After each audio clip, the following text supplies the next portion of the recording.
समाज की क्या है हिम्मत? चलो आपका भाई जवान देता है चंद्रशेखर के जो नाम संपत्ति सारी समाज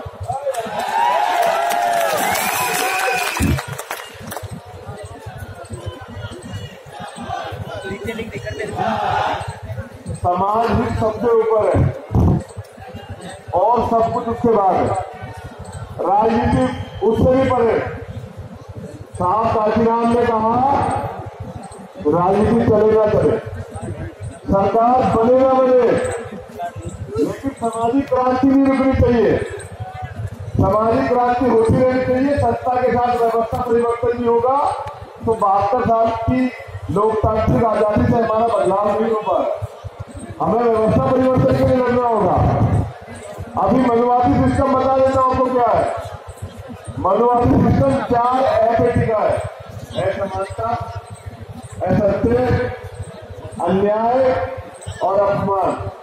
ये 4 ऐ का प्रयोग करके मनुवादी पूरा ढांचा खड़ा हुआ है। हमें उसे हराना है, बहुजन संरचना बनानी है। तो हमें क्या करना है? हमें भी 4 ऐ को यूज करना है। अनुसूचित जाति, अनुसूचित जनजाति, अन्य पिछड़ा वर्ग और अलग संख्यक समाज, 4 ताकतों को वही बात एकजुट कर देगी तो समझो आपका राज आ गया। एक शायरी बहुत मेरे अजीब दोस्त कहते हैं कि राजमहलों से खंडरों का रास्ता हो जाएगा, हम बहुजनों से जो उलझेगा फना हो जाएगा। हम दरिया है, मालूम है हमें उम्र हुनर अपना इस और बह निकलने का रास्ता हो जाएगा। अगर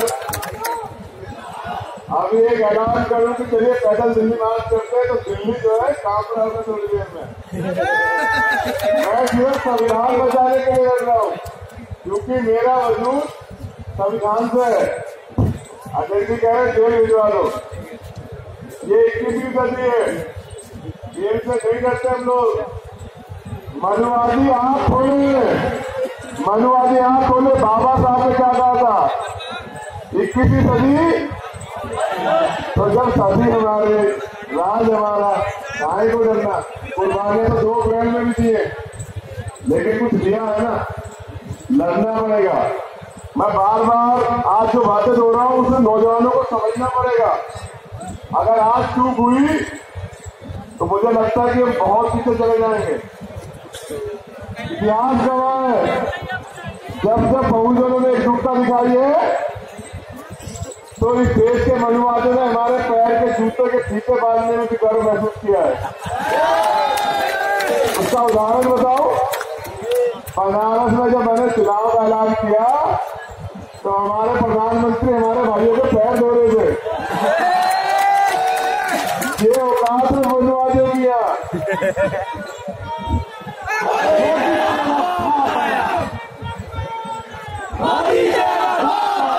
साहब को श्रद्धांजलि देना चाहते हैं, हाथ उठा के बता दो लोग साहब का सपना बोलना चाहते हैं तो पूरी ताकत लगा दो मनुवादी सरकार को और मनुवादियों को हराने में।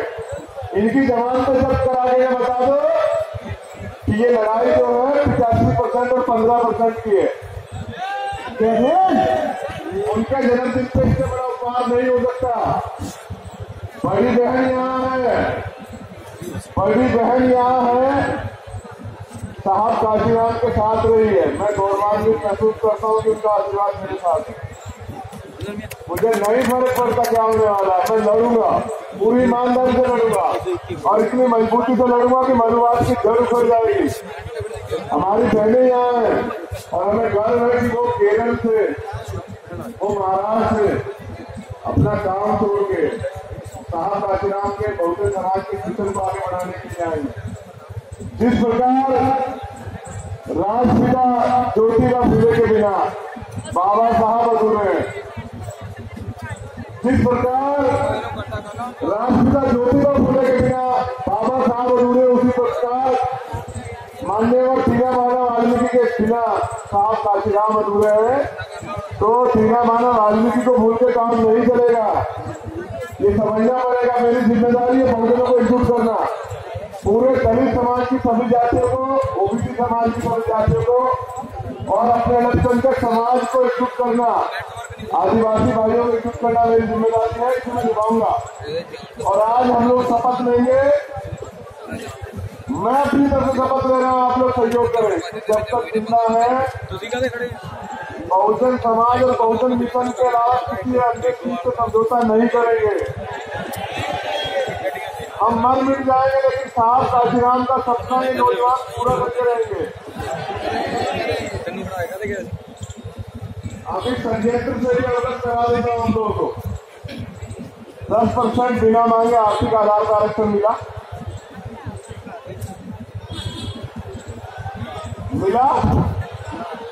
किसी ने विरोध किया? क्योंकि वो अपनी राजनीति बचाने के लिए संविधान के अत्याचारी परहेज नहीं कर रहे। हमें तकलीफ हो रही है। 10% स्वर्ण आरक्षण से परहेज नहीं है, लेकिन आर्थिक आधार का आरक्षण संविधान की अत्याचार होना चाह रही थी। आर्थिक आधार का आरक्षण का कोई प्रश्न ही नहीं है। संविधान में रिप्रेजेंटेशन आरक्षण की व्यवस्था आर्थिक सामाजिक पिछड़ापन और सामाजिक प्रतिनिधित्व है। क्या सामान्य जाति के लोग किसी विभाग में कम है इस देश में? क्या राजनीति में कम है? अब तो हमारे लोग भी उन्हें भेज रहे। वो नारा तो बेकार हो गया, वोट हमारा राज तुम्हारा नहीं चलेगा। आपको वोट हमारा राज उनका। षड्यंत्र तो है, समझ लीजिए।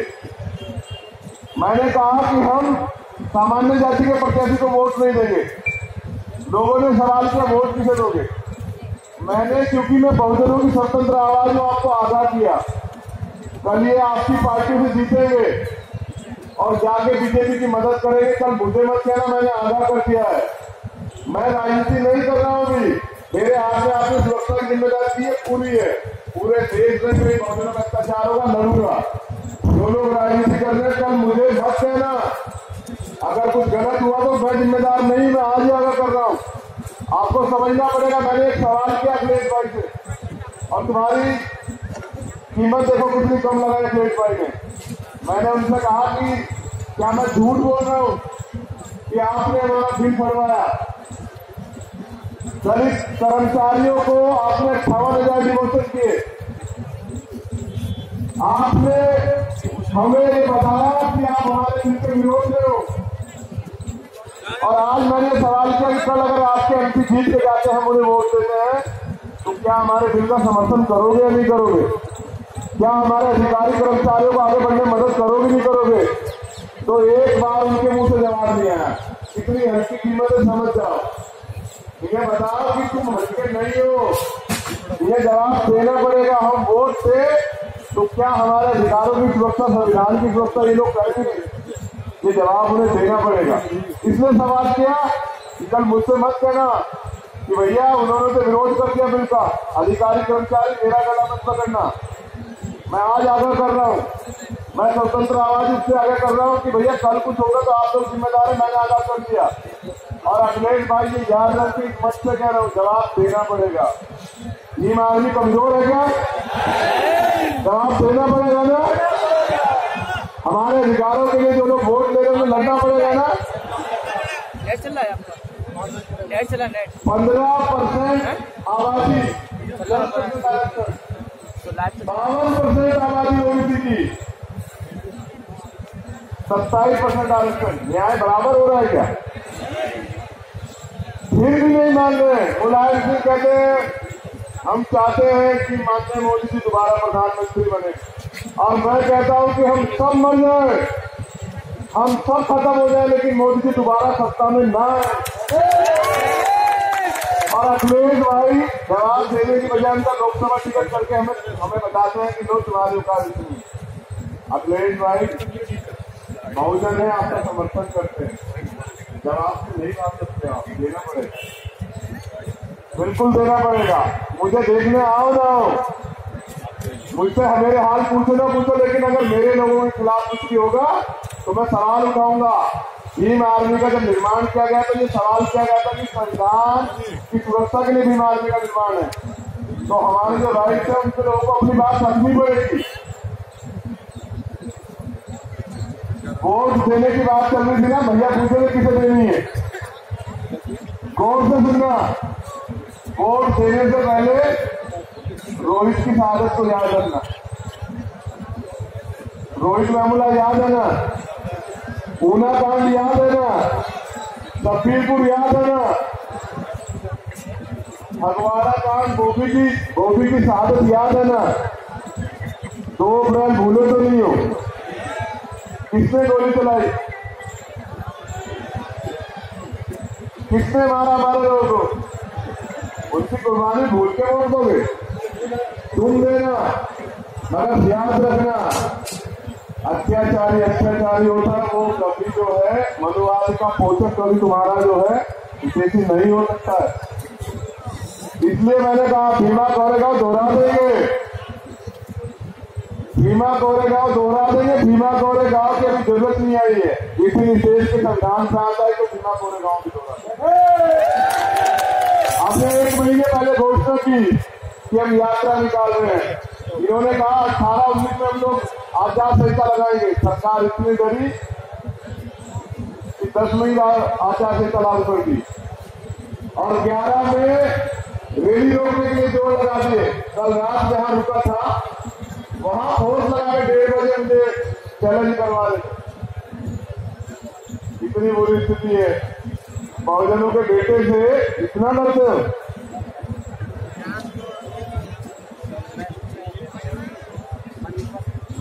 दिल्ली पुलिस, सुनील भाई कह रहे दिल्ली पुलिस ने मदद की है, चैलेंज करते हैं।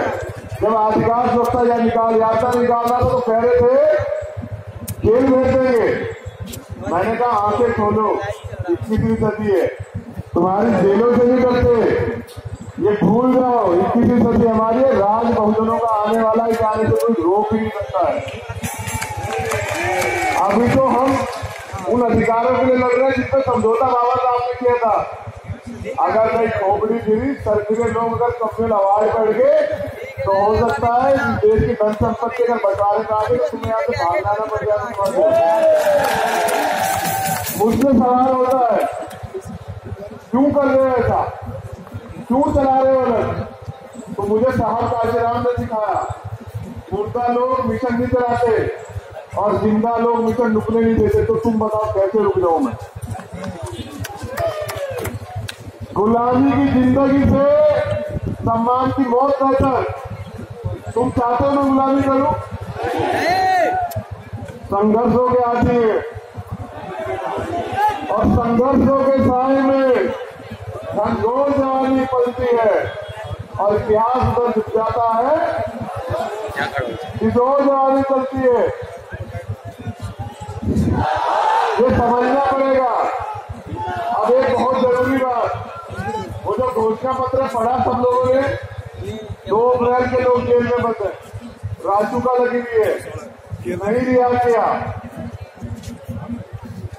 समझ आ रहा है इन्हें हमारे लोगों की परवाह नहीं है। उपकार मर जाए, विकास मेरियान मर जाए, अर्जुन मर जाए, और अगर हम चुप रहे तो कल हमसे भी सवाल होगा कि आप लोग क्यों चुप थे। हम अपने अधिकारों के खिलाफ चुप नहीं रहेंगे। घोषणा पत्र सब लोगों के पास है, उसी में काम करना है। जब तक जो भी सरकार भी फ्यूचर में बनेगी वो हमारी भी ना हो, हम उनसे भी अपने अधिकारों के लिए बात रखेंगे, सवाल जरूर करेंगे। एक बहुत जरूरी बात, आप समर्थन करोगे या नहीं करोगे इसलिए ये सवाल पूछ रहा हूँ। पहले सवाल तो सुन लो। 79 सीट पे यूपी के अंदर हमने गठबंधन को समर्थन किया या नहीं किया? 1 सीट जो सदगुरु रविदास जी महाराज की धरती है, काशी बनारस, तुम चाहते हो मैं वहां से मोदी को जीतने दूं? तुम चाहते हो उसे हराने के लिए मैं वहां जाऊं? तुम चाहते हो कि मोदी संसद में ना जाए? मदद करने के लिए आओगे? अब बहुत जरूरी बात सुनो, अगर मुझे एमपी बनना होता तो मैं रिजर्व सीट ढूंढता सुरक्षित, जहां नेता ना आ रहे। मैं नेता नहीं बनना चाहता, मैं तो बहुजनों का बेटा बनना चाहता हूं और मोदी को बता देना चाहता हूं कोई है जो तुम्हें इतनी चैन से जीतने नहीं देगा। कोई है जो तुम्हारी नींद हराम कर देगा, तुमसे धक्की लगवा के गुजरात दे देगा वापस। याद रखना,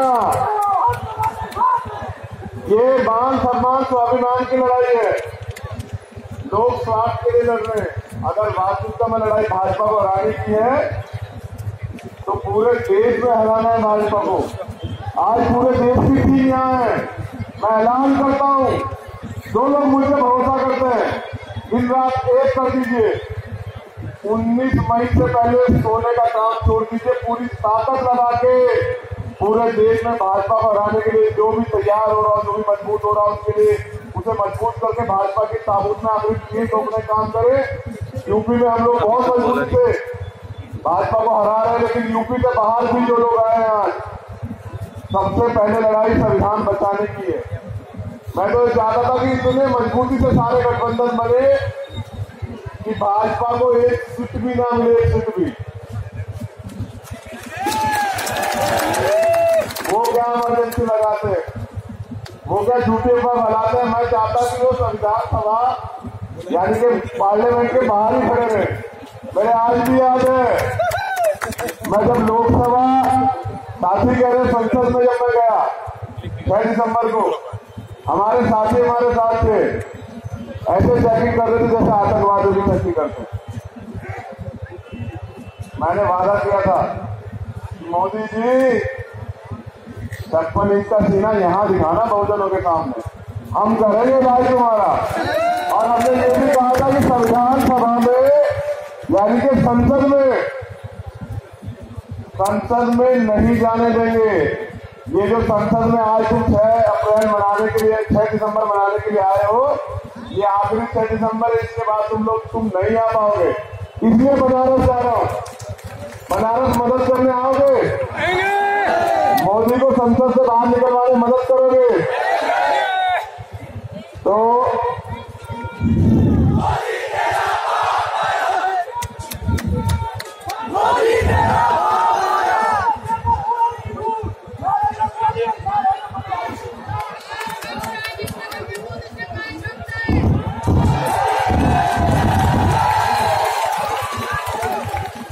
अगर शेर घायल हो जाए तो इसका मतलब कुत्ते राज नहीं करेंगे, और 100 कुत्ते मिलकर शेर का शिकार नहीं करते। ये पता होना चाहिए। मैं आज की सभा के लिए जो लोगों ने बहुत मेहनत की, पूरी टीम आर्मी की टीम का, और जो हमारे कोर कमेटी के साथी जो मेरी वजह से नहीं बोल पाए, मैं आप सब लोगों का हार्दिक गहराई स्वागत करता हूँ। जो साथी हमारे पूरे देश से यहाँ पहुंचे, मैं उन सबका स्वागत करता हूँ। और मैं ये भी बता देना चाहता हूँ, हाँ बहन कहाँ है, मेरे पास ही आओ। मैं इसलिए चाह रहा हूँ बनारस क्योंकि मोदी दलित विरोधी है। उसे पता होना चाहिए दलित विरोधी होने की सजा इसे इसमें भुगतनी पड़ेगी। इसे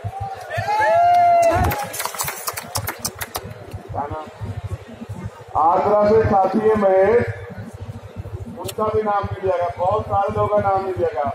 ये लड़ाई जो है, विपिन भी आ गया, ये लड़ाई जो है नाम की नहीं है, ये लड़ाई काम की लड़ाई है, और इसमें हम लोग जीतेंगे। इस देश में बहुजनों का राज आएगा और राज को आने से कोई रोक नहीं सकता है। आप तैयार रहना, आपको लड़ना पड़ेगा, क्योंकि बिना संघर्ष किए देश में कुछ नहीं मिलेगा। मेरा बस चलता ना, अगर मेरे हाथ में राजनीतिक ताकत होती तो मैं सबसे पहला सम्मान जो है साहब के परिवार को दिलाता। जिसमें एक संपत्ति का एक पैसा भी अपने लिए ना रखा हो, ऐसे रैपर जिन्होंने विवाह ना कराया हो, परिवार छोड़ दिया हो, पिताजी की लाश पड़ी हो, घर पे ना गए हो, बहन की शादी हो ना गए हो, ऐसे रैपर के जन्मदिन पे इससे अच्छा तोहफा नहीं होता। मैं गठबंधन से भी, यूपी का जो गठबंधन, उनसे भी निवेदन करता हूँ कि अगर वास्तविकता में आप साहब काशीराम को श्रद्धांजलि देते हैं, उनको नमन करते हैं, तो बड़ी बहन हमारे बीच में, इनको मेंबर ऑफ पार्लियामेंट बना के भेजिए, तब साहब को जो है श्रद्धांजलि देंगे। मजबूत लोगों को तो राजनीति सब लोग करवा दें, कमजोर टूटे फूटे समाज को राजनीति करवाने की जिम्मेदारी जो है वो साहब काशीराम को साकार करेंगे, उनके सपने के लिए जी जान लगा देंगे और उनके दिखाए रास्ते में चल के बहुजन समाज को शासक बनाने के लिए लड़ेंगे।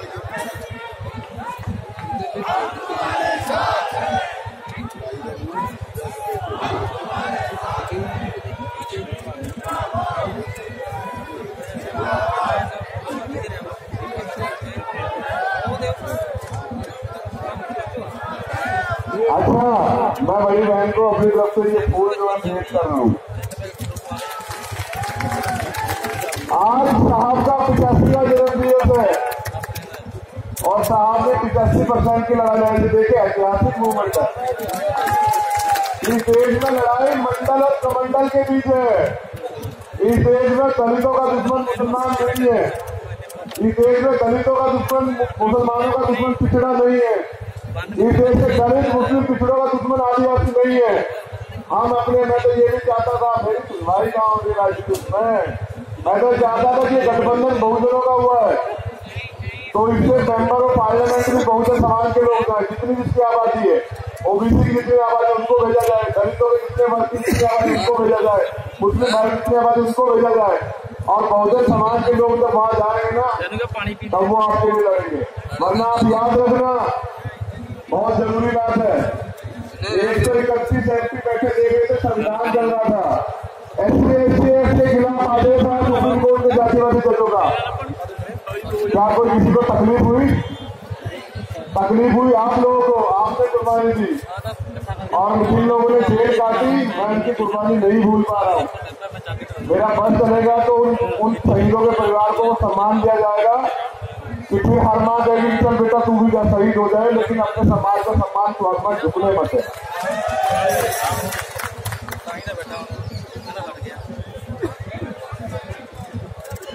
अच्छा, बहुत जरूरी साथी जो छूट गए हैं उनके नाम ले रहा हूँ। मान्यवर साहब काशीराम के साथी जो है धर्मपाल गुर्जर जी, 121 वर्षीय।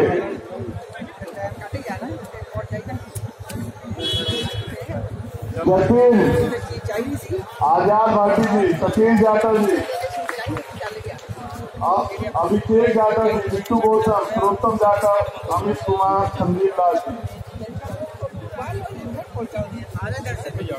हरपाल सिंह जी, कैंसर भाई, मन्नत राम वाल्मीकि जी, महेश मेहवाल जी, सुमित भाई, कविंदर भाई, दूटी भाई, जावेद खान जी, प्रदीप जाटव भाई, किशन जाटव भाई, एडवोकेट